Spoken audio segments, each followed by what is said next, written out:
কেউ বলে বিপ্লবী, কেউ বলে ডাকাত।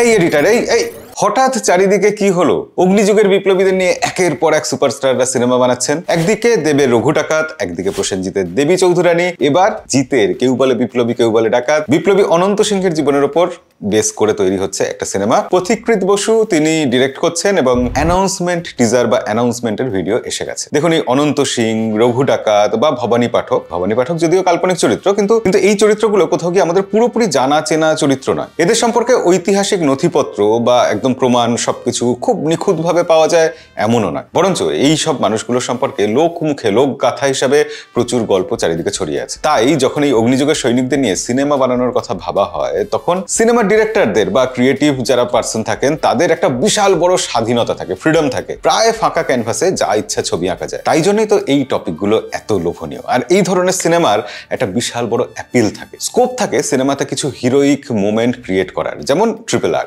বা বাহুবলীর মতো সিনেমা। এইসব সিনেমাগুলোতে বারবার দেখা গেছে যে যদি ভালো স্ট্রং কোনো ভিলেন থাকে তাহলে হিরোকে হিরোইক মোমেন্ট খুব সহজেই দেওয়া যায়। এই অনন্ত সিংহের জীবনেই ধরুন, এখানে ওই 10 গুণা লাগান চাহিয়ে টাইপের ইংরেজ শাসকদের যদি ভিলেন না বানিয়ে সত্যিকারের সেরকম ভাবে কোনো ভিলেনকে বিল্ড করা যায়, তবেই তো জিৎ তার মাহাত্ম্য দেখাতে পারবেন, তার কারিজমা দেখাতে পারবেন। কিন্তু এসব তো সিনেমা তৈরি হওয়ার পরে কি হবে, এখন কি হচ্ছে আসলে? এই অ্যানাউন্সমেন্ট টিজারটা কি বললো আমাদের? এই অ্যানাউন্সমেন্ট টিজারটা আমাদের আসলে ভীষণভাবে আশাবাদী করলো। আমরা সবাই জানি জিৎ কেমন হিরো, কতটা ভালো, তাকে হিরো হিসাবে কতটা মানায়, তিনি হিরোইজমকে কোন লেভেলে তুলে নিয়ে যেতে পারেন। কিন্তু তার সিনেমায় একটাই খামতি থাকতো, বিশাল বড় খামতি। প্রচার হতো না সেভাবে।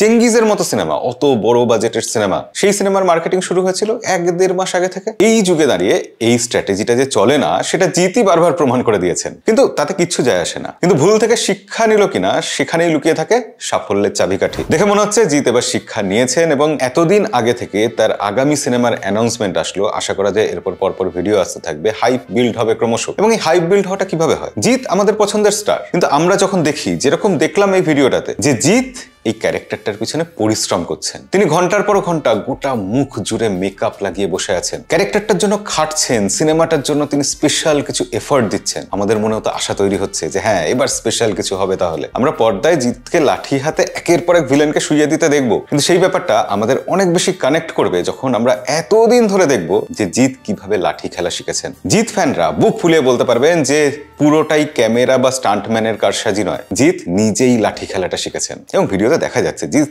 বেশ স্মুথলি লাঠি ঘোরাচ্ছেন। মাঠে নামার আগে প্লেয়াররা যেরকম গা গরম করে নেয়, ওয়ার্ম আপ করে মাঠের বাইরে, জিত একা নন, আমরা আমরাও তো এইসব ভিডিও দেখে ওয়ার্ম আপ করছি। তো এই ভিডিওর স্ট্র্যাটেজিটা আমার মতে একদম অসাধারণ হয়েছে। জিতকে মেকাররা রিইনভেন্ট করতে চাইছেন, প্রতিটা সিনেমাতেই সবাই চায়। কিন্তু তার প্রসেসটা যে শুরু হয়ে গেছে, নতুন ভাবে যে মার্কেটিং স্ট্র্যাটেজি সাজানো হচ্ছে, সেটা এই ভিডিও দেখে বোঝা যাচ্ছে। এবং এই ভিডিওটা যা হোক করে অযত্ন করে একটা বানিয়ে ছেড়ে দেওয়া হলো এরকমও নয়, কিন্তু ভিডিওটার মধ্যে একটা বিল্ড আপ আছে, খেয়াল করলে দেখবেন। এবং তারপর শেষে গিয়ে একটা ক্লাইম্যাক্সও আছে, যেখানে জিতের কপালে একটা তিলক পরিয়ে দেওয়া হচ্ছে, জিতের চোখটা ক্লোজ আপে দেখা যাচ্ছে। অর্থাৎ মেকাররা, পথিকৃৎ বসু এবং তার টিম এখন থেকেই প্রমাণ করে দিচ্ছেন যে তারা প্রতিটা ডিটেলস নিয়ে খাটছেন, তারা যত্নশীল সিনেমাটার প্রতি। আমাদের এক্সপেকটেশনস বাড়ছে, আর এই এক্সপেকটেশনসটাই একটা সময় বিশাল হাইপ তৈরি করবে, আশা করব তৈরি করবে। তবে তার জন্য ভিডিওগুলো মানুষের কাছে পৌঁছতে হবে। তো আপনারা যারা জিতের ফ্যান, আমাদের ভিডিওটা শেয়ার করুন সবার সাথে। আর এই ভিডিওটা ভালো লাগলে এরকম আরো ভিডিও দেখার জন্য আমাদের ভিডিওটা লাইক করে দেবেন। অন্যরকম মতামত শোনার জন্য আমাদের চ্যানেল সাবস্ক্রাইব করে রাখবেন। দেখা হবে পরের ভিডিওতে। ততদিন অবধি সবাই ভালো থাকবেন,